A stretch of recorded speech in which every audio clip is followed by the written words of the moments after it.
আচ্ছা মা, তোমার ছেলের বউ ভাতা তুমি এখানে এভাবে বসে আছো, যাও দেখাশোনা করো। বউ ভাত? এই তোর আশকারাতেই কিন্তু দীপু এত বড় সাহস দেখালো। সাহস?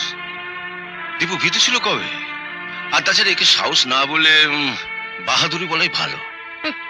নিজের পছন্দে বিয়ে করে নিয়ে এলো, আমার মতামতেরই কোনো ধার ধারলো না। আহ মা, আজকের দিন এসব ছাড়ো না। তা নয় ছাড়লাম, কিন্তু 5 জনের মধ্যে তোমাকে ছাড়তেই তো আমার ভয়। বেফাস কিছু বলে ফেলে সবার মাঝে আমাদের বাড়ির প্রেস্টিজটা দয়া করে তুমি খেও না। তোমাদের বাড়ির প্রেস্টিজটা এত দিন ধরে বাঁচিয়ে রেখে যখন শুধুই শ্রীবৃদ্ধি করলাম, তখন হুট করে কি একদিন ওটা খেয়ে ফেলা যায়? আর তাছাড়া ওর স্বাদটা খুব সুবিধের নয়, বড় তেতো।